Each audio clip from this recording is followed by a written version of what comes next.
up for Winterlude, and there is a way that you can check out a free mini powwow happening on Sunday. Here with more details, we have Belle and Trina. Good morning to you both. Good morning. Okay, give us the details on what's happening on Sunday. So on Sunday, we're having a mini powwow at the Museum of History there in Gatineau. And it's open and welcome to everybody. It's going from 11 to 4 on Sunday. Amazing. And can you kind of explain what it will be like for people who want to come and visit? Yeah, I think it'll be a really great opportunity for people to come and visit from all over.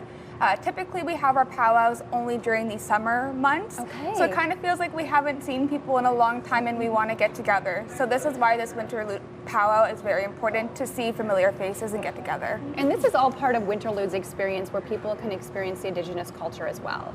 Absolutely. Everybody's welcome to come and attend. And what does it mean to you to, have more people who are participating in Winterlude get to experience your culture? That's a great question. It feels really nice to see everybody.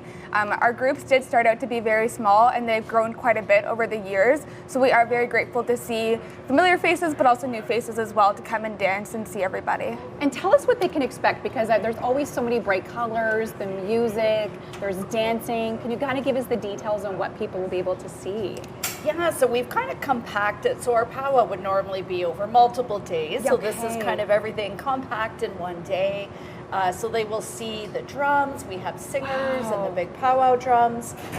They will witness a grand entry, which is where all of our invited guests, our veterans and our elder and all of our dancers enter the circle. And then they'll see all the different dance styles.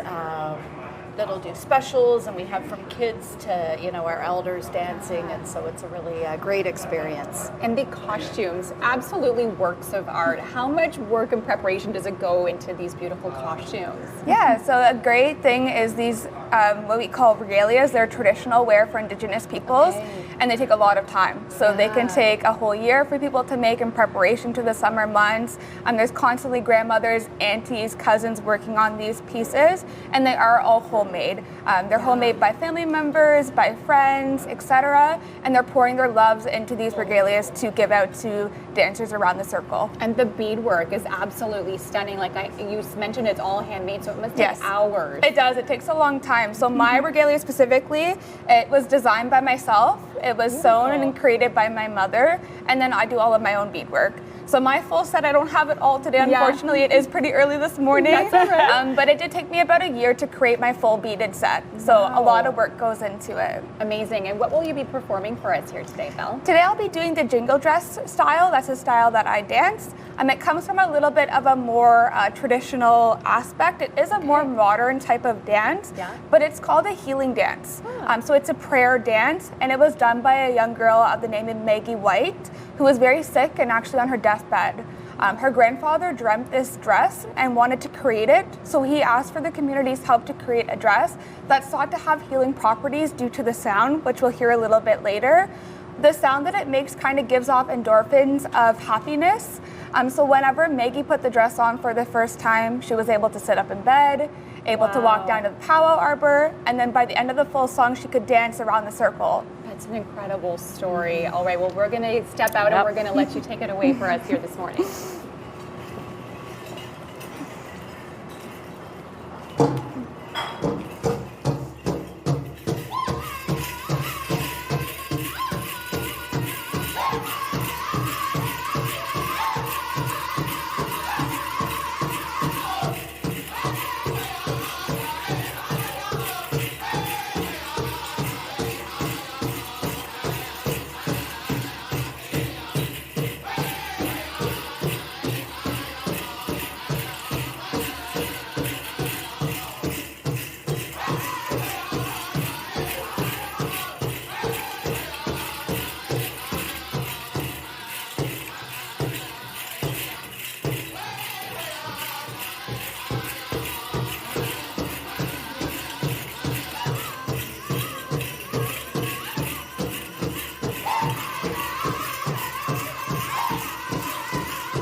Amazing. Thank you so much, Val and Trina, for both joining us today. And where can people go to find out more information and to partake in the festivities? Yes, absolutely. So you can find more information at medawoki.ca or directly on the Museum of History's website. And everyone's welcome. It's 11 to 4 this Sunday on the 1st. And is it a free event as well? It is a free event, yes. Free event. Amazing. Well, thank you both so much for joining us today. Thank you. We look forward to kicking off all the festivities. We appreciate it.